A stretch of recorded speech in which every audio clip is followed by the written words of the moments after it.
2 weeks ago, we accidentally found this spider. All this time he has been living with us, and now we will show and tell you the most interesting things from our observations of him. It all started when we brought home a jar with a large dark spider around 10 p.m. We didn't know what species it was, whether it was a male or a female, and of course we had no idea what kind of living conditions it needed. It was decided to make a temporary home for him for the night, and in the morning we would come up with something better. So we quickly set up a small basin with stones and twigs. The spider wasn't in a hurry to leave its jar, and we were really scared because the spider wasn't small and no one knew what to expect from it.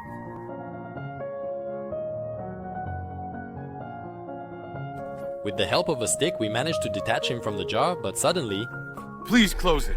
Immediately. everything went smoothly. The spider ended up in the basin, but for the first few minutes he panicked, tapping his legs and trying to escape. We thoughtfully placed a small moth in the basin in case the spider wanted to have a snack. And it seems he even noticed his prey, but then suddenly realized that it wasn't the time to think about food and needed to keep panicking and looking for a way out. After a few minutes, he calmed down, and we left his basin in a quiet spot and went to sleep. By the evening of the next day, we had already assembled a large vertical terrarium. We placed peat, a few stones and twigs at the bottom again.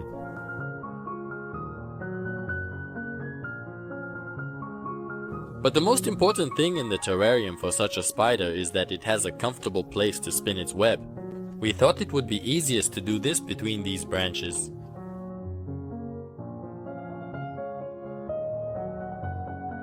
And we weren't sure if it was necessary, but we still added a container of water to the terrarium. And when everything necessary was ready, we carefully relocated the spider to its new home. By the way, we found out that this is a quite large female, and species is called the angled cross spider. It is quite rare and listed in the red books of some regions. We were told that she might already be carrying eggs and could spin a cocoon within a month. To make her comfortable, the air in the terrarium always needs to be ventilated. Marley would have been perfect for the top, but we found it inconvenient and replaced it with cardboard with holes. The spider immediately climbed to the top and spent about an hour crawling upside down, exploring the ceiling. Notice that every few centimeters she attaches a web. This is her safety net in case she falls. We made sure everything was fine, turned off the light, and left the spider alone for the whole night. In the morning, we saw a large web in one corner of the terrarium. We were, of course, very pleased, but we wanted to spruce up the terrarium a bit. And now the roof could only be lifted from one side. And trying not to tear the web, we very carefully added some moss and stones there.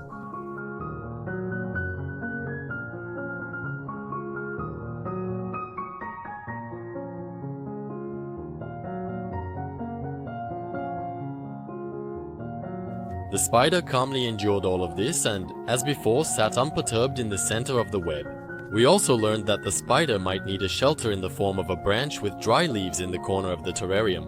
We couldn't find any dry leaves, so we broke off a couple of twigs from a decorative birch tree. We learned that spiders don't need a water source as they drink dew from their webs. We were advised to mist the web with water every evening. When we opened the lid, a small insect flew in and got stuck to the web. But the spider ignored it, similar to a mosquito that had been there for hours. It seemed these insects were too small to interest the spider. We then caught a large moth and tossed it onto the web. It made sense to assume that these insects were too small and the spider simply didn't want to be distracted by them. Next, we caught a large moth and tossed it onto the web.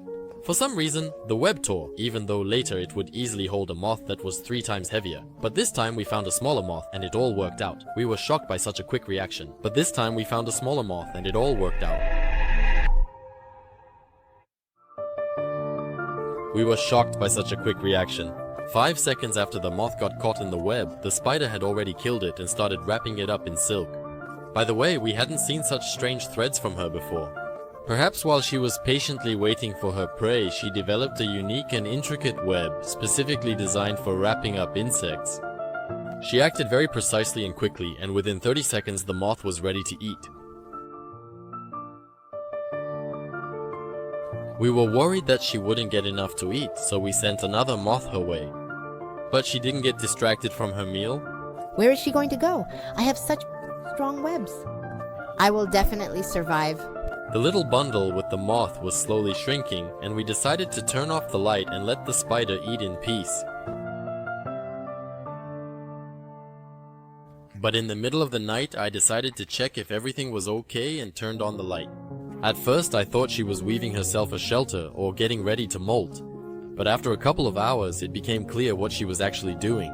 Her abdomen shrank by 2 to 3 times, and in the corner of the terrarium, there was a fluffy cocoon like this. We didn't expect him to show up so soon. Apparently, the mother spider was ready to build a cocoon. But first, she planned to eat and regain her strength. We learned that the spiderlings hatch from the eggs in about a week and a half to 2 weeks, and for the first while they live in the cocoon. Then they molt several times, and when they grow stronger they start to come out of there. This cocoon is larger than her own and she must be very tired. We were afraid that she was too exhausted and unable to spin a new web. Although, as we found out, the web is produced independently of food and it cannot end. And most likely she was just looking for water to drink. After all, the old web had torn and we couldn't spray it with water. So we decided to feed her almost by hand. We carefully brought a stick with a drop of water to her mouth and she drank it all. Now she will definitely want to eat a fly, but she still hasn't spun a web and is just sitting on the cocoon. By the way, it's worth mentioning that these spiders have very poor eyesight. Let's say she could easily eat right now, but she just can't see the stationary food just a couple of centimeters away from her. They are used to sitting in ambush and reacting to the vibrations in the web. We were waiting for her to make a new web, but it just wasn't happening. One day I noticed her hanging upside down. In her legs she had a clump of wet dirt. At that time we couldn't figure out what it was, so we decided to feed her by hand. We offered her a great moth, and of course she didn't refuse. But as soon as another moth of the same kind appeared nearby, she decided that one wouldn't be enough, and she tried to catch the second one.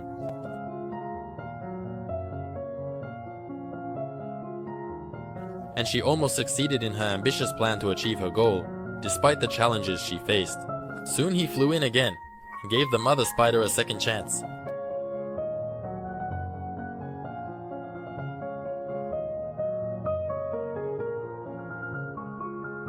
This reminds me of the saying about 2 hares, and you know, it would be funny if she dropped both of them right now. But she still had 1 moth left, so now we could be sure that she definitely wouldn't starve. This time she was hunting without webs and hardly saved any of that special silk for wrapping. And thanks to this we can see what a disgusting slimy mush her victim turns into. By injecting the captured insects with venom, she digests them without swallowing, so she can later drink the ready-made nutrient cocktail. From the eaten insects there remains a shapeless lump of their exoskeleton and what the venom couldn't dissolve. By the way, after that spectacle it became clear that she wasn't holding a piece of dirt at all. That was exactly the heavy moth that tore the web and was hiding somewhere down below. The next night, while checking on the spider, we caught her in the act of creating a new web. You can clearly see how she uses her back legs to give the thread the right tension before attaching it.